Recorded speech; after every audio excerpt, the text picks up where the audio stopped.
Al Alberts was in broadcasting for two-thirds of a century, starting in the mid-30s on the Children's Hour, hosted by broadcast pioneers first president Stan Lee Broza.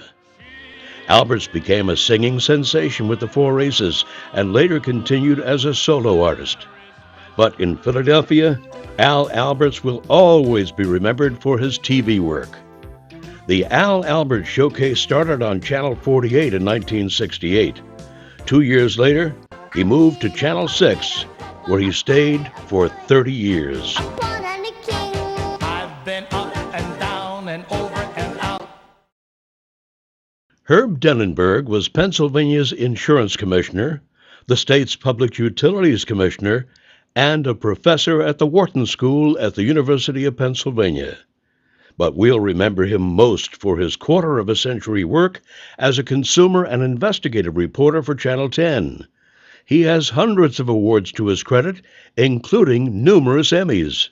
Herb was always looking out for you. Singer, sailor, radio announcer, TV producer and director, CBS vice president, right-hand man to Mayor Frank Rizzo, restaurateur, and the fifth president of Broadcast Pioneers, Jack Downey did it all. Perhaps best known as the program director for WCAU-TV and vice president and station manager for WCAU Radio, now WPHT, Jack was also a deputy managing director for the city of Philadelphia and the owner of Downey's Drinking House and Dining Saloon in Old City. To those of a certain age, two-time Emmy Award winner Joe Earley is probably best known for his work as Mr. Rivets on Channel 3 in the early days of television, and as the postman on the Gene London Show on Channel 10. Earley also appeared on national programs like the Steve Allen and Ernie Kovacs shows, as well as the nationally syndicated Captain Noah High Adventure specials. In Philadelphia, his characterizations of historical figures like Teddy Roosevelt and Ben Franklin were legendary.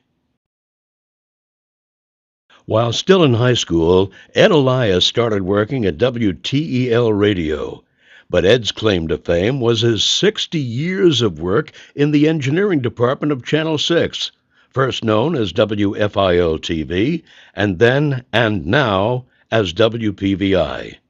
Some jokesters claim Ed worked at Channel 6 long before it even had a transmitting tower.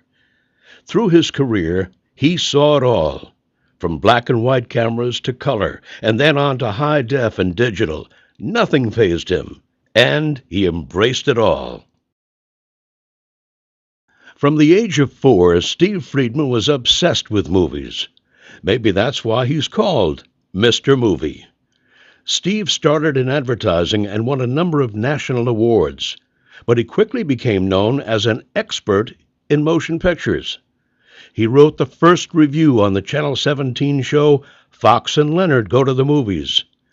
After joining the on-air promotion department at WCAU-TV, he went on to his real claim to fame, hosting his own Mr. Movie telephone talk show on WCAU Radio.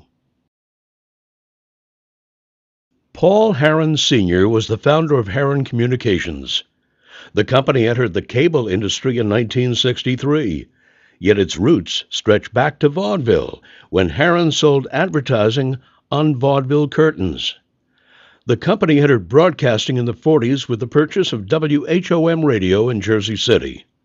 In the 50s, Harron had already purchased WIBG in Philadelphia, when he assembled a group of investors and purchased WDEL Channel 12 in Wilmington and renamed it WPFH after himself. It was this market's first independent TV station. Paul F. Harron Jr. had 4 decades of experience in the business. After the death of his dad in 1977, Paul became president and CEO of Harron Communications. Under his entrepreneurial leadership, the company grew from 30,000 subscribers in 2 states to over 300,000 in 6 states, along with ownership of several broadcast stations in New York and California. He was also a founding board member of C-SPAN. Irv Homer began his career hosting a telephone talk show at WXUR and then WEEZ. Later, he became the top-rated talk show host on WWDB. Homer was once described as having a big mouth and not afraid to say what he thought, even if you didn't want to hear it. He was active in the community with charitable activities.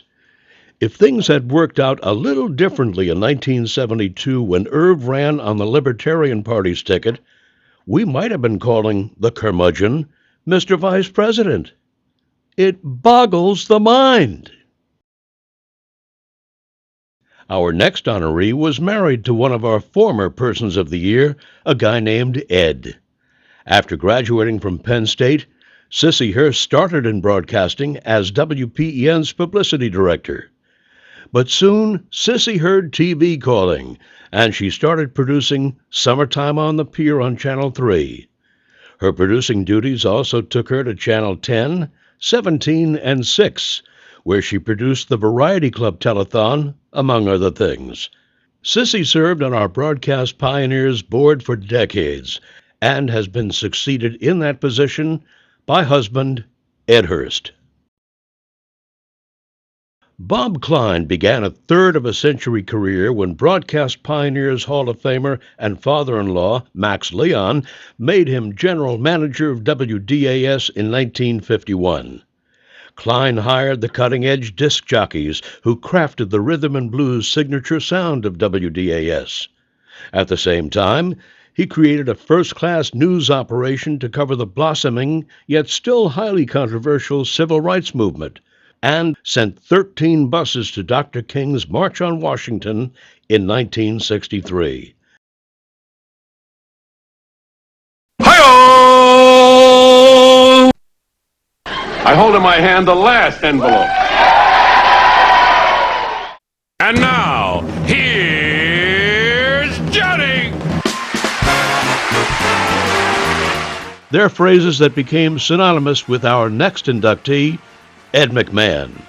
He came to WCAU in 1949 for $75 a week. There, he hosted many local shows. He was a clown on CBS TV's The Big Top, which originated from WCAU. Ed pioneered late-night programming by hosting a 1 a.m. live program on Channel 3. From there, he went to New York and Johnny Carson's Who Do You Trust? When Johnny moved to The Tonight Show, wisely, he took Ed McMahon with him. Our next honoree spent most of his broadcasting career working in one radio marketplace, ours.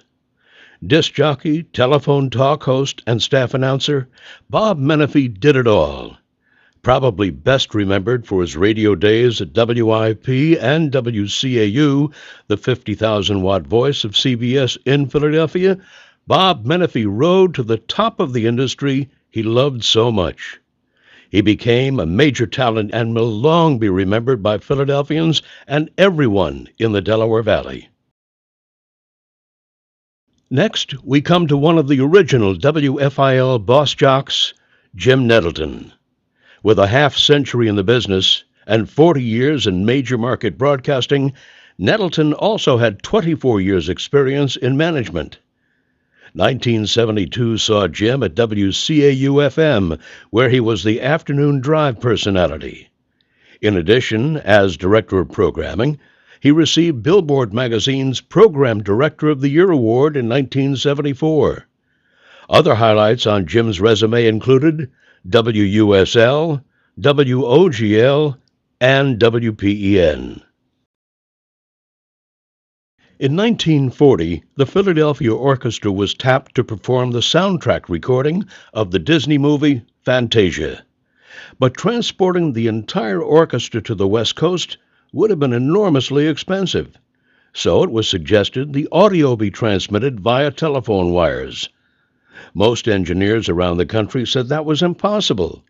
But our next Hall of Fame inductee, Frank Nise, helped figure out how to do it, and is today known as one of the fathers of the modern broadcast transmission line.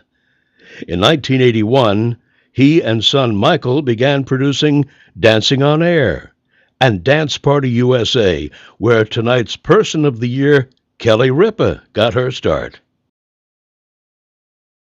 Our final posthumous honoree came to Philadelphia via the nation's capital and WWRC Radio and WTTG-TV. Nathaniel Van Wert Wright IV, otherwise known as Nat Wright, was hired by WIP Radio to work half-time as a newscaster and the other half playing music. Within a few years, Nat was tapped to be the host of the second oldest all-night radio show in the country, WIP's Dawn Patrol. Nat Wright, the Night Rat, became the show's longest-tenured host, flying the Dawn Patrol for 17 years until the station changed its format.